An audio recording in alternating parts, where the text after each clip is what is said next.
Welcome to Step 2, Reading and Marking the Text. Now that we've unpacked our prompt, we need to look very carefully and figure out what exactly are we going to be writing about and what should we be looking for when we begin reading the text sets.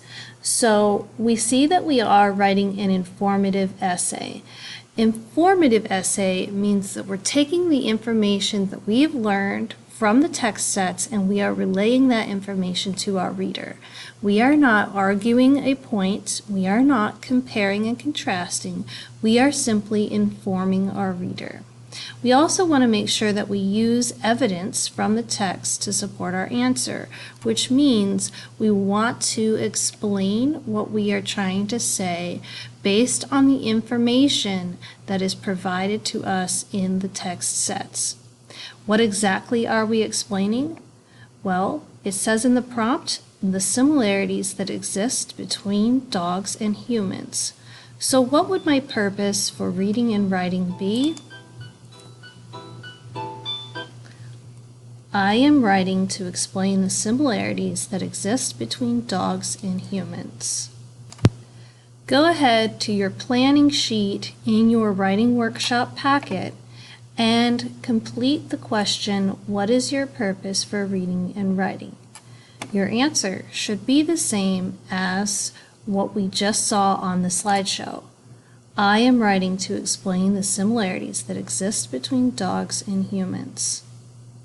Now we are going to begin reading and marking the text. So please follow along as I read this and follow the instructions that I give as we go. Dogs process language the same way humans do, according to new study. By Washington Post, adapted by Newsela staff, 2016. Your dog gets you. He knows what you're saying. At least that is what some scientists are now saying. Scientists in Hungary, a country in Eastern Europe, have published a groundbreaking study. They found that dogs understand both the meaning of words and the intonation or tone of voice used to speak them. I'm going to go ahead and underline scientists in Hungary, and they found dogs understand both meaning of words and intonation or tone of voice used to speak them, because I feel that this is the first indication of what dogs and humans have in common. We know from our own background knowledge that humans have this ability as well. So this is something we have as a similarity. So just to make sure that I keep this as information that I want to save, I'm going to write a comment off to the side. In your packet, you need to make sure that you underline the parts that I've highlighted, and then off to the side, go ahead and write similarity. So when you come back to your notes, you'll see that you have highlighted this or underlined it to remember that this is something that has been mentioned that dogs and humans have in common. So I wrote that note off to the side there. Let's continue reading. Let's say you tell your dog he's going to the vet. You use an excited tone of voice, hoping to trick him into thinking it's going to be fun. As it turns out, your pup isn't fooled. It doesn't matter how you say it, he still knows exactly where he's going, and he's sad about it. I'm going to highlight this because it's something that humans also understand. So I'm highlighting tell your dog he's going to the vet, use an excited tone of voice, hoping to trick him into thinking it's going to be fun. People have the ability to see through these kinds of things as well. So I'm going to highlight this, and I'm also going to highlight your pup isn't fooled, and he still knows exactly where he's going, but he's sad about it. And now for the notes on the side, I want to make sure that I remember that this note has been taken because it's an example of the difference between tone and meaning. Now remember that we are writing to explain the similarities that exist between dogs and humans. However, this is not exactly the similarities, but it might come in handy on my paper if I want to explain the difference between the two and the fact that dogs understand that as well as humans. So that's why I wrote this note off to the side, example of difference between tone and meaning. Again, we are continuing to look for similarities between dogs and humans. So we see this. Dogs are a lot like humans. We're probably going to find some more information down here that tell us how they're the same and why. It had already been established that dogs respond to human voices better than wolves, which are related to dogs. Dogs can be directed by human speech. They are also able to match hundreds of objects to words. But the new findings mean dogs are more like humans than was previously known. I'm not going to use this as evidence because it's already explaining something that we know we're looking for, but it's not actually evidence. Simply saying dogs are more like humans than was previously known doesn't actually show us that there's evidence yet. We are looking for how are they the same. According to a paper published in Science magazine, dogs process language using the same regions of the brain as people. Now this is important. Dogs process language using the same regions of the brain as people. Now we know why, what it is that's similar. So we want to go ahead and write another note off to the side, letting us know that this is another similarity.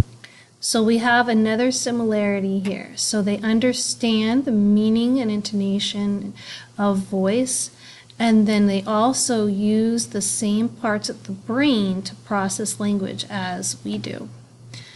Continuing on, Attila Andix and other scientists at a university in Budapest, Hungary, led the study.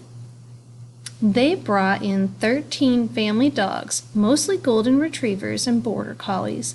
The researchers trained the dogs to sit totally still for 7 minutes in an MRI scanner, which measured their brain activity. The pups were free to roam around and leave the scanner at any time, the authors said. Now this paragraph, I don't see anything that explains how they are similar, only that they are being studied and that they were put in an MRI scanner. So I'm not going to highlight anything there. I might come back to this later and use a piece of this to explain something, but for right now, I don't feel like this has anything important.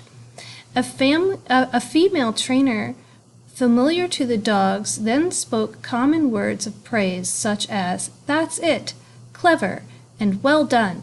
She also used neutral words such as "yet" and "if."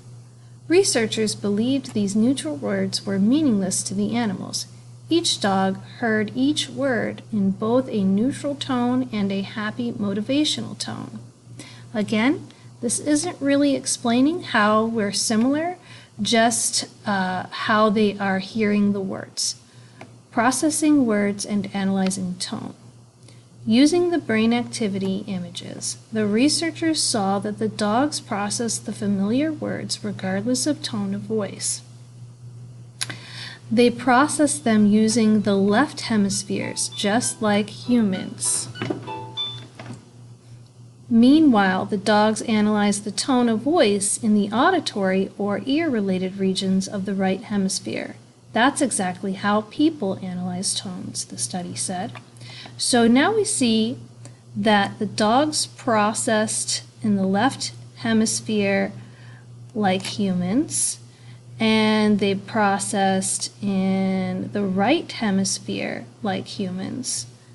So we want to highlight this, and we also want to include process the familiar words regardless of tone of voice, because that goes with the sentence that's after it, and it gives us all the information that we need for that.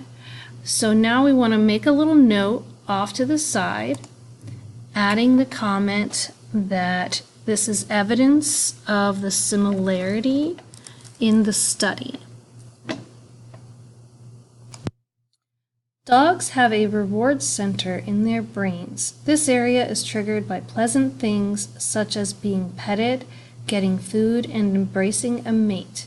The dog's reward centers bounced excitedly when positive words were spoken in a positive tone. It shows that, for dogs, it can help to praise them, but it's best that you use both praise words and cheery tone of voice. Andich said, so dogs not only tell apart what we say and how we say it, but they can also combine the two. An ancient skill. Humans domesticated dogs, that is, made them pets inside homes, at least 15,000 years ago. The researchers said it's unlikely that domesticating dogs led them to understand and process human language in this way. Instead, they say it's probably far more ancient. That means we humans aren't as special as we like to think, at least when it comes to how our brains deal with language. What makes words uniquely human, Andich said, is that we came up with the idea of using them. So we see how we're different here. But there's really no other similarities discussed that I feel like I need to highlight for my notes. Now, you need to be following this same guideline in your own packet. You should be underlining or highlighting, creating notes on the side, and continuing to do that. If you have not already done this in your packet, please do so, and then continue on to source 2 on your own and highlight things that discuss the similarities between humans and dogs, as well as creating notes on your side of your passages to help you remember why you highlighted those things.